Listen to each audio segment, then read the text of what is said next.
राजकोट में एक ATM service company में काम करने वाले जितेंद्र परमार एक मध्यम वर्ग के प्रामाणिक इंसान हैं।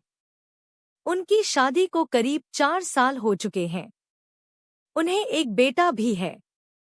वैसे तो जितेंद्र पाठ पूजा में कम ही मानते हैं, पर रास्ते में मंदिर या मस्जिद आ जाए तो सिर झुका भी लेते हैं।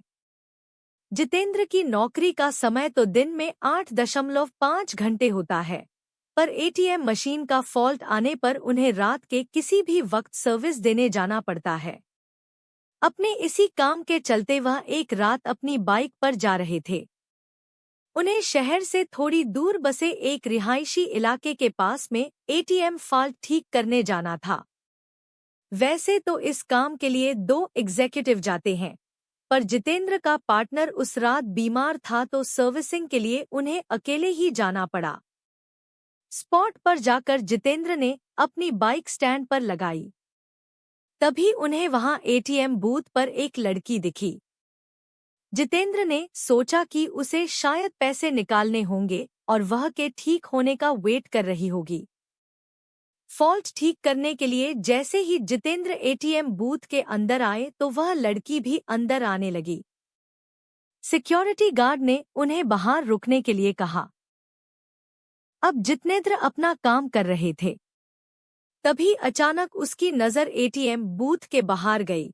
वहां उन्होंने जो देखा उसे देखकर उसके पसीने छूट गए। बाहर खड़ी लड़की एटीएम गार्ड की मुंडी अपने हाथ में लिए खड़ी थी और वह जितेंद्र की ओर घूर कर देख रही थी।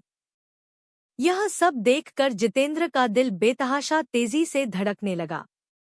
उन्होंने वहां से नजर हटा ली और सोचा कि ये उनका भ्रम होगा।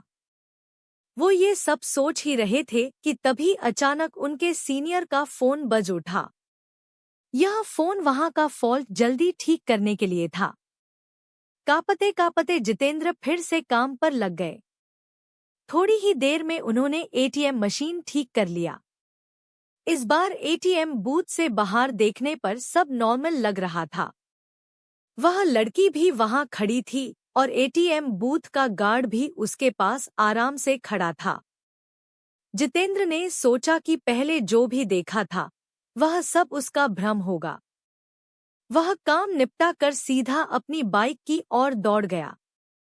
जाने से पहले उसने एक बार फिर एटीएम बूथ पर नजर डाली, तब एक बार फिर से उसका दिल दहल गया। एक बार फिर बाहर खड़ी लड़की एटीएम गार्ड की मुंडी अपने हाथ में लिए खड़ी थी। इस भयानक नज़ारे को देखकर जितेंद्र बुरी तरह डर गए और जल्दी से वहां से भाग निकले। राजकोट वापस लौटते वक्त भी उन्हें बार बार यह भास हो रहा था कि उनकी बाइक के साथ कोई परछाई चल रही है। वे घबराए हुए बीके चलाए जा रहे थे कि ना जाने कैसे अचानक ही उनकी बीके बंद हो गई और ठीक एक बरगद के पेड़ के पास जाकर रुकी। जितेंद्र जी को यकीन नहीं हो रहा था कि उनके साथ ये सब सचमुच हो रहा है। उन्होंने नजर उठाई तो बरगद की शाखा से झूलती एक आकृति नजर आई। उसके हाथ में एक नरमुंड था और वो अजीब घरघराहट भरी आवाज में कुछ बोल रही थी। जितेंद्र जी ये सब देखकर वही जड़ हो गए। न उनकी चीख निकली, न उनके अंदर हिलने की ताकत बची। चुड़ैल पेड़ से उतरी। उसके उल्टे पांव देखकर जितेंद्र जी के पसीने छूट गए। उन्होंने आंखें मूंद ली और भगवान को याद करने लगे। चुड़ैल उनके बगल में आकर बैठ गई और उनका सर सहलाने लगी। इसके बाद जितेंद्र जी को कुछ याद नहीं कि उनके साथ क्या हुआ। जब होश आया तो वे एक हॉस्पिटल में थे। सुबह कुछ स्थानीय लोगों ने उन्हें बेहोश पड़ा देखकर हॉस्पिटल पहुंचा दिया था। इस घटना के महीनों बाद तक जितेंद्र बेसुध रहे और काफी पूजा पाठ के बाद ही उनकी हालत फिर से सामान्य हो पाई। अब वे राजकोट छोड़ चुके